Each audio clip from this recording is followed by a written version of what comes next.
Hello, hello, hello. Hello.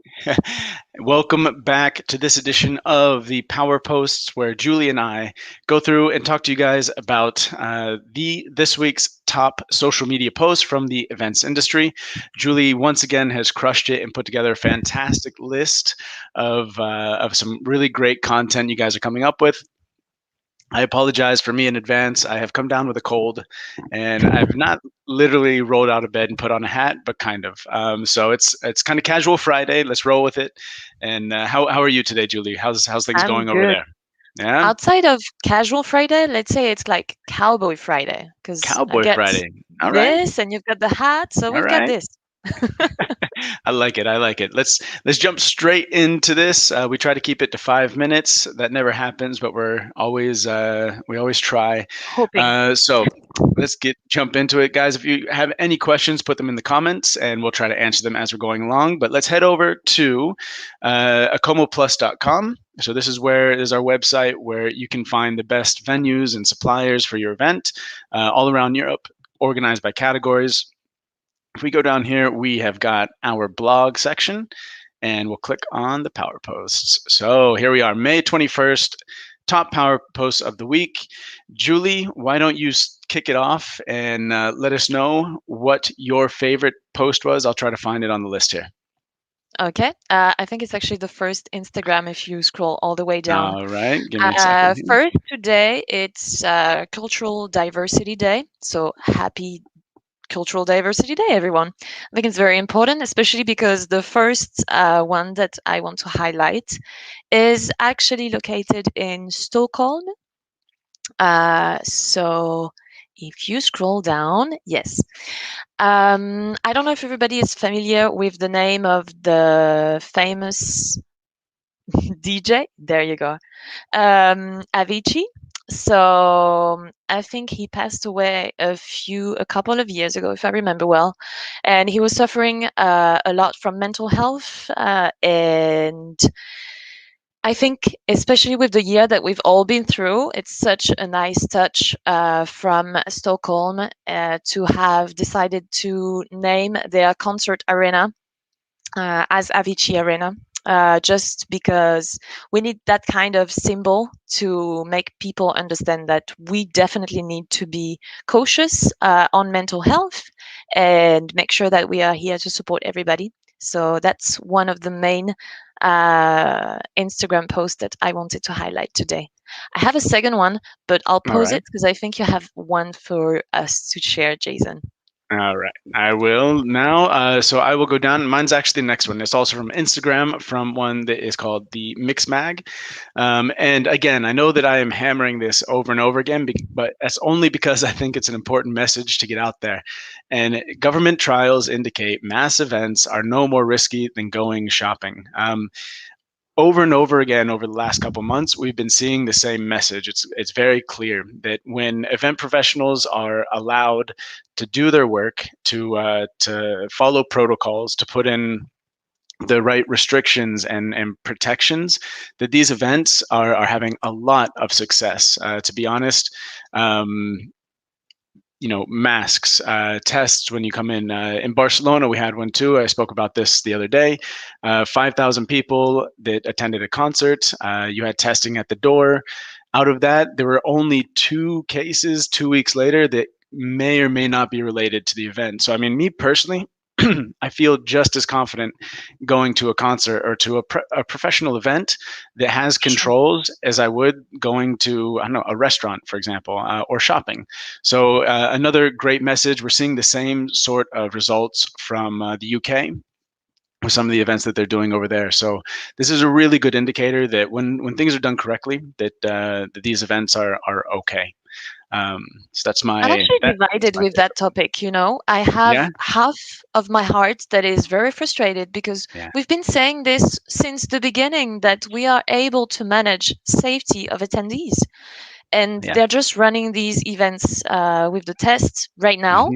Hmm. After 14 months of Yeah, us suffering through the situation, yeah, everybody out of work and out of business, and yeah. it's frustrating. But the other 50% of my heart is also like, well, probably also because at first it wasn't really the priority. The The priority was making sure that everybody was staying alive.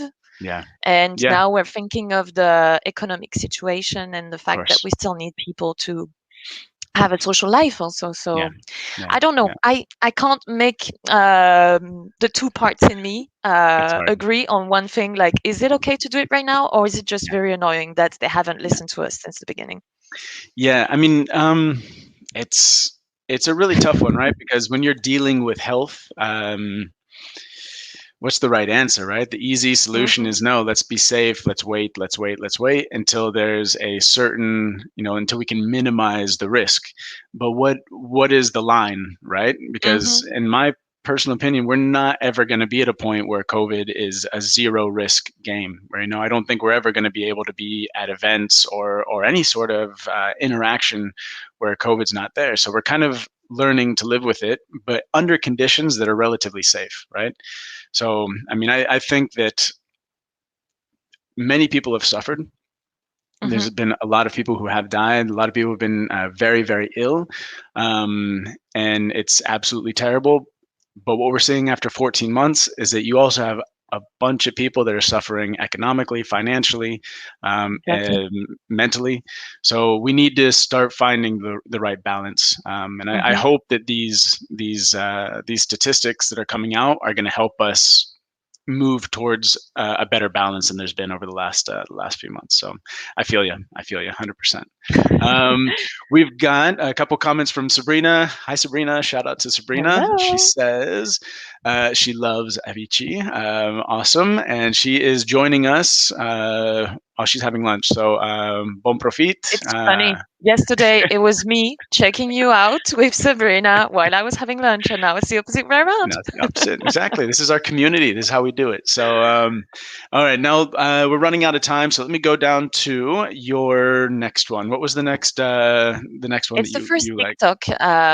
It's just Okay. a quick one to Okay. remind everybody we were all talking about diversity and inclusion. And I think this one is pretty cool because we can actually Okay. see the results of a movement that is this one, Mm-hmm. that we've kind of all been part of. Mm-hmm. So, as you saw on your profiles on lots of social media, people were starting to put pronouns to address them, either with she, her, or they, or he, or it, Mm-hmm. it was basically to support the LGBT community Mm-hmm. and also to make it easier for people when they don't know. Like sometimes the gender fluid community doesn't feel kind of bad when people are addressing them with the wrong Mm-hmm. pronoun. So Mm-hmm. thanks to this, and I can see, for example, Sabrina has the she, her pronoun. Mm-hmm. She does. Um, because lots of people have started to have this on their profile names, Mm-hmm. Instagram has added a new feature where you don't actually have to take out characters from your description. You can put it directly as a pronoun. Hmm. And I think that's a fantastic way to show that we as users have the power to make changes on all of Mm. these technologies and all of these companies that we all think that have the general power, but in Mm-hmm. the end we are able to put some pressure on them to make some Mm-hmm. changes in the society. So Yeah. it's a great news, and I think Yeah. we need to see that type of change. Absolutely. Yeah. I 100% agree. And I think that this is something that we don't want to lose focus at Acomo. We make a big effort to include CSR and diversity and inclusion in our activities, and we don't want to forget about everything we were talking about 6 months ago, because this was a hot topic 6 months ago, and I know how the event profs community works. Sometimes there's a topic and it kind of disappears. So it's great to see this coming into the social media places like Instagram, and Hmm. hopefully we can continue to push topics like this, because you can, when we do get behind it and we talk about it, we see results. So great. I think that's all we got for today. I've managed to get through this without with Coughing too not feeling much? too bad. Yeah. So it's, It's tea time uh, for you. it's a win. So yeah, thank you everybody for joining us today. Make sure you head over to acomoplus.com/blog. We've got tons of things from every sort of channel: TikTok, Instagram, LinkedIn, Twitter. I think that's all of them, right, Julie? Yes.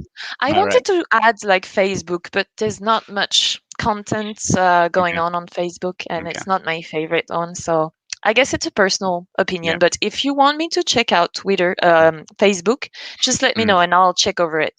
Okay. Actually, Sabrina's got another question here. Is there a way when they see good posts, we can highlight it to you? What would be the best way to send these posts to you?